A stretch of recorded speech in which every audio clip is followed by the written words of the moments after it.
नमस्कार, मैं हूं अनुराधा प्रसाद। प्राचीन भारत में आश्रम व्यवस्था थी जिसमें इंसान के जीवन को 4 हिस्सों में बांटा गया था। ब्रह्मचर्य, गृहस्थ, वानप्रस्थ और संन्यास आश्रम। चारों आश्रम से गुजरते हुए ही किसी इंसान का जीवन सफल माना जाता था। इसमें जीवन के हर मोड़ पर इंसान पूरी तरह सक्रिय रहता था। रिटायरमेंट जैसी कोई चीज ही नहीं होती थी। अपने जीवन के आखिरी सांस तक के लिए बेहिसाब धन संचय जैसी न सोच थी, न ही पेंशन जैसी कोई बात। ब्रह्मचर्य आश्रम का मकसद अगर ज्ञान हासिल करना था तो गृहस्थ आश्रम का परिवार बढ़ाना और कमाना। वानप्रस्थ आश्रम में धीरे धीरे अगली पीढ़ी को पारिवारिक जिम्मेदारी ट्रांसफर करने की प्रक्रिया होती थी। तो संन्यास आश्रम का मकसद निस्वार्थ भाव से समाज के लिए कुछ करना था। अब आप सोच रहे होंगे कि आज मैं अचानक आश्रम व्यवस्था की बात क्यों करने लगी। दरअसल हमारे देश में एक वर्ग ऐसा भी है जो बहुत ही काबिल, बहुत अनुभवी और बहुत अनुशासित है, पर इस वर्ग के ज्यादातर लोग खाली बैठे हैं। उनके पास काम करने के लिए कुछ भी नहीं है। मैं बात कर रही हूँ देश में केंद्र और राज्य सरकारों के करोड़ों रिटायर्ड कर्मचारियों और अफसरों के। एक आंकड़े के मुताबिक केंद्र सरकार के पेंशनधारियों की संख्या 67,95,000 से अधिक थी। जरा सोचिए, इसमें से 1/4 को भी अगर राष्ट्र निर्माण के काम में लगा दिया जाए तो देश की तस्वीर बदलने में कितनी सहूलियत होगी। आज मैं आपको यही बताने की कोशिश करूंगी कि युवा जोश और बुजुर्गों का अनुभव दोनों मिलकर किस तरह भारत को 2047 से पहले ही विकसित राष्ट्र बना सकते हैं। रिटायर्ड अफसर और कर्मचारियों की क्षमता का इस्तेमाल किस तरह किया जा सकता है। बुजुर्ग आबादी किन किन क्षेत्रों में बड़े बदलाव की स्क्रिप्ट तैयार करने में मददगार साबित हो सकती है। तेजी से बदलते विश्व व्यवस्था में भारत में रिटायरमेंट की उम्र क्या होनी चाहिए।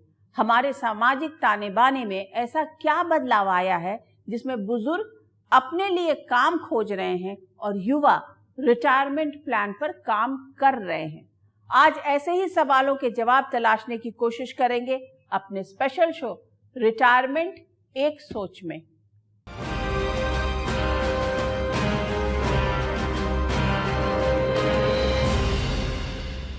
कोई भी इंसान किसी नौकरी से रिटायर होता है, लेकिन सोच से नहीं, देश और समाज के प्रति जिम्मेदारियों से नहीं।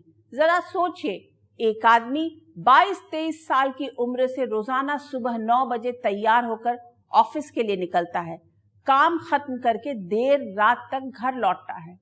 35-36 साल तक रोजाना हर तरह के अनुभव हासिल करता है और अचानक 58 या 60 साल की उम्र में रिटायर कर दिया जाता है। भले ही उसका दिमाग पूरी तरह फिट हो, भले ही उसकी शारीरिक क्षमता किसी 40-45 साल के शख्स जैसी हो, लेकिन उसे रिटायर मान लिया जाता है और धीरे धीरे वो खुद भी रिटायर्ड अपने आप को मान लेता है। उसे रोजमर्रा के खर्च के लिए पेंशन तो मिल जाती है, लेकिन उसके अनुभवों का फायदा देश को नहीं मिलता। क्या देश में मौजूद ऐसे लाखों अनुभवी और रिटायर्ड लोगों को विकसित भारत बनाने के मिशन से जोड़ा नहीं जा सकता?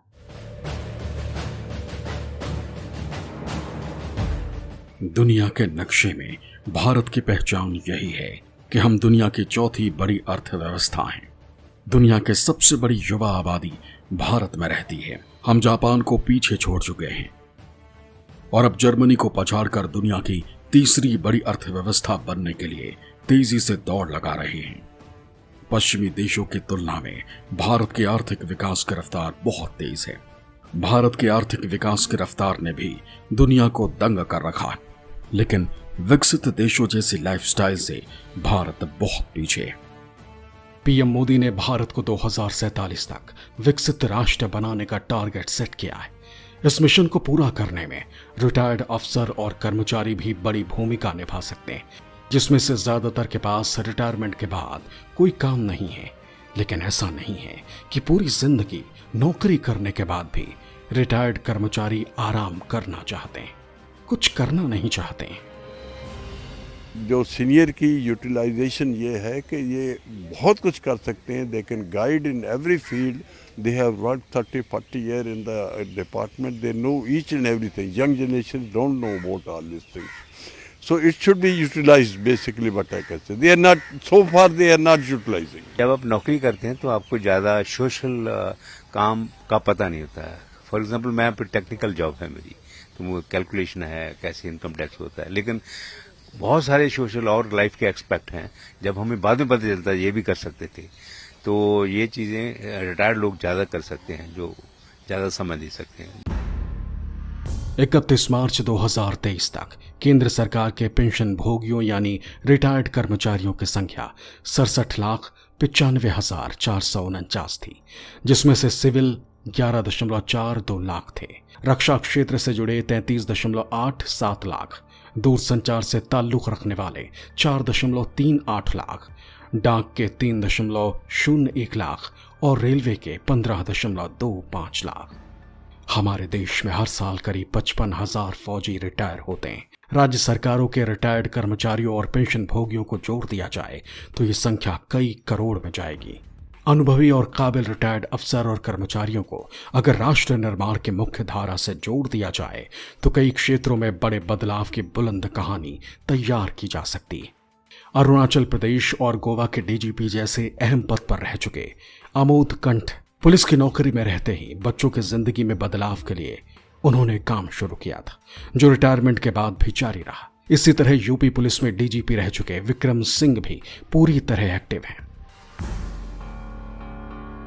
मैं 34 साल पुलिस में रहा और चूंकि पुलिस के दौरान, जब मैं पुलिस में था, पुलिस में होने के दौरान करीब 15वें साल पे, यानी करीब मिड कैरियर में मैंने प्रयास नाम की एक संस्था की स्थापना की, जिसकी ज़रूरत थी सरकार को. देश में या दिल्ली शहर में हज़ारों बच्चे ऐसे होते हैं जिनको ज़रूरत होती है पुलिस की, समाज की आवश्यकता होती है, और ये काम मेरे लिए उससे कहीं बड़ा है जो मैंने पुलिस में या सरकार में किया. यानी 20 साल तक ये काम, मैंने दोनों काम को साथ किया और उसके बाद पिछले 16 साल से प्रयास का काम कर रहा हूँ और ऐसा लग रहा है मुझे कि मैंने कभी भी रिटायरमेंट में रहा ही नहीं. ये सही है कि एक बहुत बड़ी संख्या में 67 लाख के ऊपर सेवानिवृत्त राजकीय कर्मचारी देश में है. ये वो प्रतिभाशाली समूह है जो यदि चाहे तो क्रांतिकारी परिवर्तन ला सकता है. क्रांतिकारी परिवर्तन कैसे, मैं उन बातों का जिक्र करूंगा जो लोग कर रहे हैं.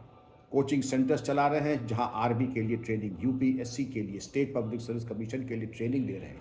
और ये ट्रेनिंग इतनी महत्वपूर्ण है कि अगर इनके प्रतिभाशाली छात्रों को, जिनको कोचिंग के माध्यम से जो उत्तीर्ण हुए हैं, उनकी संख्या बहुत बड़ी है और ये सब निःशुल्क हो रहा है. पूरी जिंदगी सरकारी नौकरी में गुजारने वाले कुछ लोग ये भी दलील देते हैं कि अब हमारे देश में रिटायरमेंट की उम्र बढ़नी चाहिए. हेल्थ स्पैन और लाइफ स्पैन बहुत बढ़ा है, तो कायदे से आप समझें कि 60 में रिटायर हो जाता है तो 20 साल, 22 साल, 25 साल तक लोग पेंशन लेते हैं. तो एक अच्छी चीज़ ये हो सकती है कि रिटायरमेंट का एज कम से कम 65 तक कर दिया जाए. और आप देखते होंगे कि सोसाइटी में 65 एज तक तो कोई फ़र्क ही नहीं पड़ता है. People are very healthy, mentally, physically वो लोग बड़े साउंड हेल्थ में रहते हैं. तो ये एक अच्छा प्रोपोजिशन है, इसको बढ़ाना चाहिए. वर्कफोर्स भी बचेगा और जो पेंशन में राशि जा रही है वो तो जा ही रही है, हम लोग इसको उसका उपयोग कर सकते हैं. पड़ोसी देश चाइना में नई रिटायरमेंट पॉलिसी लागू हो चुकी है. नई नीति के मुताबिक चाइना में पुरुषों की रिटायरमेंट उम्र 60 साल से बढ़ाकर 63 साल, तो महिलाओं की 55 साल से बढ़ाकर 58 साल किया जा चुका है. इसके पीछे चाइना की कम्युनिस्ट सरकार की सोच ये है कि रिटायरमेंट उम्र 3 साल बढ़ाने से सरकारी खजाने पर पेंशन का बोझ कम होगा. दूसरी ओर वर्कफोर्स की कमी को पूरा किया जा सकेगा. भारत की परिस्थिति चीन से भिन्न है. चीन से भारत की तुलना नहीं की जा सकती. हमारे यहाँ दुनिया की सबसे बड़ी युवा आबादी है, जिसमें ज्यादातर के हाथ खाली हैं. एक बड़ा सच ये भी है कि हमारी बड़ी युवा आबादी अनस्किल्ड है. ऐसे में अनुभवी और रिटायर्ड लोगों का बेहतर इस्तेमाल देश की युवा आबादी को स्किल्ड यानी रोजगार लायक बनाने में नहीं किया जा सकता.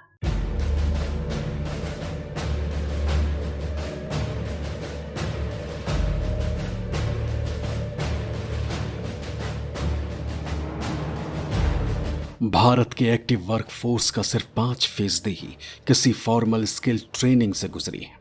इसके पीछे एक दलील ये भी दी जाती है कि देश की बड़ी वर्कफोर्स असंगठित क्षेत्र से जुड़ी है, जहां परिवार से ही हुनर ट्रांसफर होता रहा है या कामकाज के दौरान ही ट्रेनिंग मिलती है। ऐसे में 2047 तक भारत को विकसित राष्ट्र बनाने के लिए देश की युवा आबादी के बड़े हिस्से को जॉब मार्केट के मांग के हिसाब से स्किल्ड और समय समय पर रीस्किल्ड करने की जरूरत है, जिसका जिक्र वित्त मंत्री निर्मला सीतारमण पहले भी करती रही हैं। हमारी इकोनॉमी सेविंग्स की इकोनॉमी रही है प्राइमरली। अब क्या आपको लगता है कि गिग इकोनॉमी हो गई है? लोग थोड़े दिन काम किए फिर घर बैठ गए, फिर थोड़े दिन काम किए फिर थोड़े दिन घर बैठ गए, इस तरीके का क्या आप सिनारियो देख रही हैं? क्योंकि आपको काफ़ी एक्सपीरियंस है हर तरीके की गवर्नमेंट्स का। लेबर का बहुत सारे चेंजेस हो रही है, वो तो हम मानना पड़ेगा। Changes in the sense type of employment भी बदल रही है, और जहां शॉप फ्लोर में काम करते थे लोग, उनका भी स्किल सेट्स का, नया स्किल सेट्स का भी आवश्यकता हो रही है। इसीलिए स्किलिंग अपस्किलिंग का बहुत ही ध्यान देना पड़ रहा है। और आर्टिफिशियल इंटेलिजेंस, रोबोटिक्स आने में उन सभी चीज़ें में फेमिलियरिटी भी एक्सपेक्ट करते हैं एम्प्लॉयर। क्या हमारे एम्प्लॉय को ये सब समझ में आ रही है, नहीं आ रही, उसका भी ट्रेनिंग चलने है। देश में स्कूली और उच्च शिक्षा में भी अच्छे ट्रेंड शिक्षकों की भारी कमी है। सरकार ऐसे नौकरी से रिटायर हो चुके टीचर और प्रोफेसर्स की पहचान कर सकती है, जिन्होंने बदलते वक्त के साथ खुद को अपडेट और अपग्रेड किया है, जो युवाओं को नए दौर की चुनौतियों के हिसाब से ट्रेंड करने में प्रभावी भूमिका निभा सकते हैं। ऐसे में रिटायर्ड गुरुओं को पार्ट टाइम या वॉलंटरी यानी स्वैच्छिक रूप से जोड़ने का रास्ता निकाला जा सकता है। जिस तरीके से शिक्षा में प्राइवेटाइजेशन हुआ, कमर्शियलाइजेशन हुआ और स्टेट ओन्ड एजुकेशन पूरा सिस्टम धीरे धीरे एक उसमें क्वालिटी उसकी क्वालिटी बहुत गिर रही है, तो उसमें प्रयोग किया जा सकता है। और आमतौर पर जिसकी जो ब्यूरोक्रेसी में क्या है, जो रिटायर्ड ब्यूरोक्रेट्स हैं वो अलग अलग स्ट्रीम से हैं। जैसे किसी ने साइंस की पढ़ाई की, किसी ने आर्ट्स की पढ़ाई होगी, किसी ने कॉमर्स की पढ़ाई की होगी, तो एक ज़बरदस्त रिसोर्स है, तो उसका उपयोग कर सकती है पॉलिसी बनाने में, एग्जीक्यूशन में, एजुकेशन की क्वालिटी को कैसे इन्हेंस करे उसमें, इन चीज़ों में। हमारे देश में अभी भी शिक्षा, स्वास्थ्य और दूसरे क्षेत्रों से जुड़ी बहुत सी समस्याएं हैं। खासतौर से ग्रामीण क्षेत्रों में सरकारी योजनाओं के कार्यान्वयन में भ्रष्टाचार भी एक बड़ी समस्या है, जिसका ट्रेलर आए दिन दिखता रहता है। ग्रामीण क्षेत्र से शहर तक सरकारी योजनाओं की मॉनिटरिंग में भी रिटायर्ड और अनुभवी अफसर बड़ी भूमिका निभा सकते हैं, बस उन्हें सिस्टम से जोड़ने का पारदर्शी रास्ता होना चाहिए। ये तमाम लोग भ्रष्टाचार रोकने में या फिर प्रोजेक्ट मॉनिटरिंग में, क्योंकि आपको पता है कि तमाम डेवलपमेंटल एक्टिविटीज़ के लिए भारतवर्ष में सैकड़ों प्रोजेक्ट चलते रहते हैं। गांव में ग्राम पंचायत से लेकर के हाईएस्ट लेवल पे प्रोजेक्ट चलते हैं नेशनल लेवल पे, और इनमें बहुत बड़े पैमाने पे भ्रष्टाचार है। उनका इम्प्लीमेंटेशन प्रॉपर नहीं हो रहा है, इसका कोई फ़ायदा हमको नहीं मिल रहा है। इतने thousands and thousands of crores, lakhs and lakhs of crores हम खर्च कर रहे हैं, लेकिन इसका जो इम्पैक्ट है वो गांव पे नहीं आ रहा है, शहरों में नहीं आ रहा है। अगर ऐसा होता तो हमारे जो ह्यूमन डेवलपमेंट इंडिकेटर्स हैं, सस्टेनेबल डेवलपमेंट गोल्स के जो आंकड़े हैं, वो इतनी बुरी स्थिति नहीं दर्शाती। हालांकि रिटायर्ड लोगों को मुख्य धारा के साथ जोड़ने में एक दिक्कत भी है। आज की तारीख में दुनिया तेजी से बदल रही है। इंसान के कामकाज के पारंपरिक तौर तरीकों पर नई तकनीक हावी है। तकनीक में भी तेजी से बदलाव हो रहा है। ऐसे में जब रिटायर्ड लोगों को युवाओं के मार्गदर्शन के लिए जोड़ा जाएगा तो उन्हें नई तकनीक से भी रूबरू कराने की चुनौती होगी। शासन प्रशासन का लंबा अनुभव रखने वाले रिटायर्ड अफसरों की सोच है कि ग्रामीण क्षेत्रों में भी अपार संभावना है। बस खुद को रिटायर मान चुके लोगों को देश के विकास की मुख्य धारा से जोड़ने भर की जरूरत है। 2047 स्वतंत्रता के 100वीं वर्षगांठ तक जो हमारे वरिष्ठ नागरिक हैं, सेवानिवृत्त अधिकारी कर्मचारी हैं, वह अपना अभूतपूर्व और अप्रतिम योगदान दे सकते हैं, क्योंकि स्वास्थ्य उनके पास है, अनुभव उनके पास है और वे परिपक्व मार्गदर्शन करते हैं। अवकाश प्राप्त करने का ये मतलब नहीं है कि बाकी जीवन अवकाश में बीते। आप सब अनुशासन से और अनुशासन से बंधे हुए हैं, और अनुशासन ये कहता है कि जो जितना क्रियाशील होता है उतना ही विश्राम उसको मिलता है। अब सवाल उठता है कि रिटायर्ड कर्मचारी या अफसर अपनी पेंशन के सहारे चल रही आराम की जिंदगी छोड़कर दोबारा भाग दौड़ के लिए मैदान में क्यों उतरेंगे। दरअसल 60 साल की उम्र में नौकरी से रिटायर और खुद को भी समाज की जिम्मेदारी से रिटायर मान चुके लोगों के दिमाग में ये बात बैठानी होगी कि नौकरी के तौर पर उनकी एक जिम्मेदारी खत्म हुई है, लेकिन समाज और देश के प्रति जिम्मेदारियां अभी बाकी है। अनुभवी और समाज की बेहतरी के लिए उपयोगी लोगों के रिटायरमेंट के बाद सेवाएं लेने के लिए सम्मान और मानदेय दोनों ही देने का आदर्श रास्ता निकालना होगा।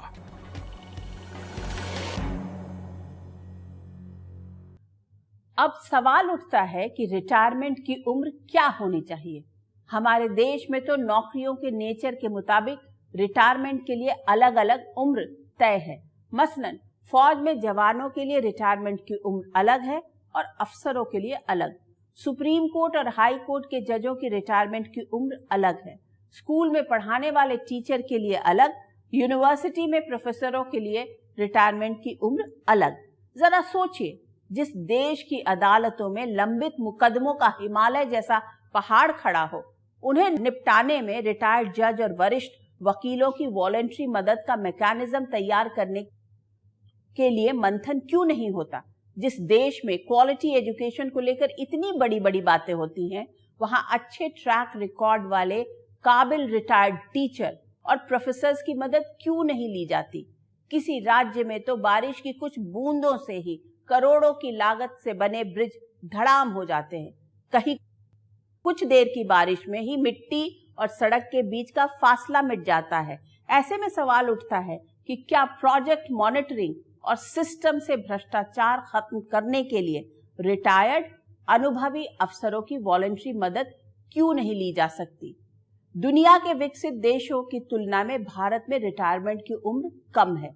मसलन अमेरिका, ब्रिटेन और आयरलैंड में रिटायरमेंट की उम्र 66 साल है। इजराइल, इटली और डेनमार्क में तो रिटायरमेंट की उम्र 77 साल है। कुछ पश्चिमी देशों का एक सच ये भी है कि ज्यादातर लोग नौकरी से रिटायरमेंट लेते ही नहीं, लेकिन उन्हें जबरन रिटायर होना पड़ता है।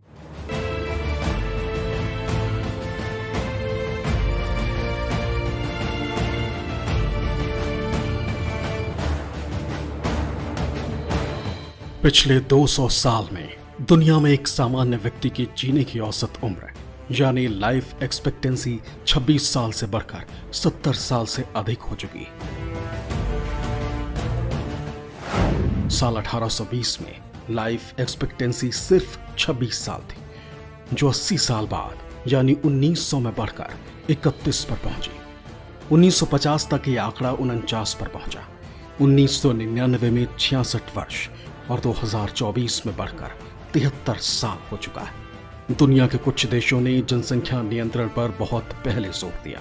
इसका नतीजा ये निकला कि देश में आबादी तो कंट्रोल में आ गई। वैसे देश आज की तारीख में कामकाजी आबादी के लिए तरस रहे हैं। यूरोप के कई देशों में बुजुर्गों को एक बोझ की तरह देखा जाने लगा। यही वजह है कि यूरोप के देश समय समय पर रिटायरमेंट उम्र बढ़ाते रहे। फ्रांस ने 2023 में रिटायरमेंट की उम्र 62 साल से बढ़ाकर 64 साल कर दी। ब्रिटेन में अभी रिटायरमेंट की उम्र 66 साल है, जिसे अगले साल यानी 2026 में बढ़ाकर 67 साल करने की तैयारी है। दुनिया के नक्शे पर कई देश ऐसे हैं जहां लोग 70 साल की उम्र के बाद रिटायर होते हैं।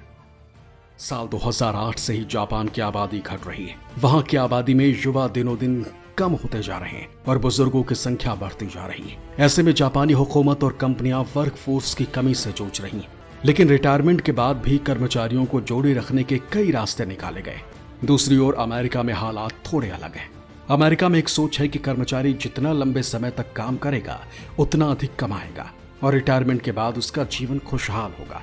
लेकिन वर्षों कड़ी नौकरी के बाद भी ज्यादातर कर्मचारियों के पास बैंक बैलेंस के नाम पर इतना भी जमा नहीं है कि बुढ़ापा आराम से कट सके। मुश्किल ड्यूटी और टेंशन ने अमेरिका में काम करने वाले कर्मचारियों के एक बड़े हिस्से को बीमार बना दिया, जिससे समय से पहले ही रिटायरमेंट का ट्रेंड बढ़ा है। प्रोफेसर इयान रॉबर्टसन दुनिया के जाने माने न्यूरोसाइंटिस्ट और क्लिनिकल साइकोलॉजिस्ट हैं। Trinity college institute of neuroscience से जुड़े हैं। उनका रिसर्च है कि किस तरह से दबाव इंसान को मजबूत और तेज बनाता है। उन्होंने इंसानी दिमाग पर उम्र के प्रभाव का भी बहुत गहराई से अध्ययन किया है।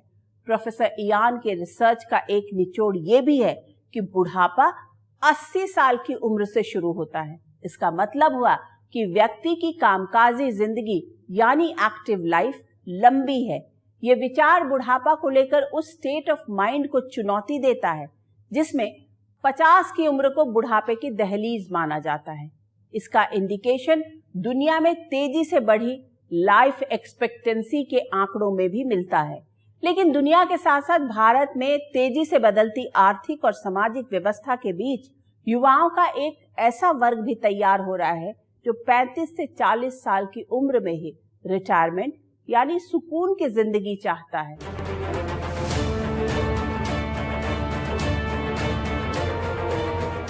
आज का युवा अलग तरह से सोचता है। दुनिया के रफ्तार में बहुत कम समय में बहुत कुछ हासिल करना चाहता है। ऐसे में जब देश के टॉप संस्थानों से युवा पास आउट होता है तो उसके करियर की शुरुआत ही लाखों के पैकेज से होती है। कुछ का तो सालाना पैकेज इतना होता है जिसमें किसी सामान्य मिडिल क्लास परिवार की पूरी जिंदगी आराम से कट जाए। देश की आर्थिक तरक्की की रफ्तार बढ़ाने में ऐसे काबिल युवा ईंधन की भूमिका में तो हैं, लेकिन उनमें से कुछ ऐसे भी हैं जो 10 से 15 साल की नौकरी में इतना कमा लेते हैं कि 40 से 45 साल की उम्र में रिटायरमेंट जैसा फैसला लेते हैं। पूर्व आईपीएस अफसर आमोद कंठ इस ट्रेंड को भारत की आर्थिक और सामाजिक तरक्की के लिए हानिकारक बता रहे हैं। हमारे यहाँ जो बहुत अधिक पैसा कमाने वाले जो हमारे बहुत सारे युवा लोग हैं, यानी जो लोग MBA कर लिया आईवी लीग इंस्टीट्यूशन से, जिन लोगों ने बहुत अच्छी जगह हासिल कर ली जीवन में इंजीनियरिंग से या MBA से, तमाम चीज़ों से, करोड़ों की जिन्होंने पैकेज हासिल कर ली और इतना अधिक अर्जित कर लिया उन्होंने अपने जीवन में, इतना पैसा उनके पास आ गया कि 15-20 साल की नौकरी करते करते उनको लगता है कि ये तो बेकारी में काम कर रहा हूँ, मेरे पास इतने पैसे आ गए, मैंने इतना कुछ हासिल कर लिया कि पूरी ज़िंदगी मैं मौज कर सकता हूँ, आराम से रह सकता हूँ, मैं क्यों नहीं इसका इस्तेमाल करूँ, जीवन में करना क्या है मौज के अलावा। ऐसे लोग बड़े सेल्फिश हैं, बहुत ज़्यादा सेल्फिश है मेरे हिसाब से। एक तो उसी समाज ने, उन्हीं सारी स्थितियों ने उनको पैदा किया है, यहाँ तक इस लायक बनाया है कि उनके पास पैसे हैं। और अगर उनके मन में ये बात थोड़ी भी नहीं आती है कि they should give it back to society, समाज को वापस करना इनका पहला धर्म होना चाहिए, इनकी पहली सोच होनी चाहिए। ये बड़े दुख की बात है कि ऐसे लड़के, ऐसे जवान लड़के 45 साल 50 साल में कहते हैं मैं तो बर्नट आउट हो गया, मैं तो खत्म हो गया।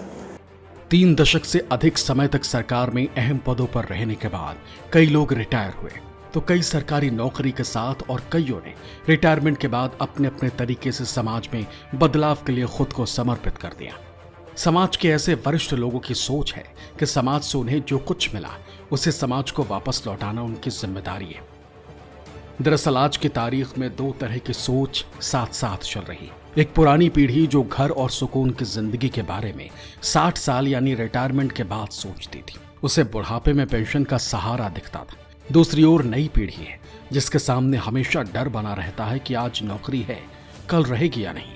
पेंशन की व्यवस्था धीरे धीरे खत्म होती जा रही।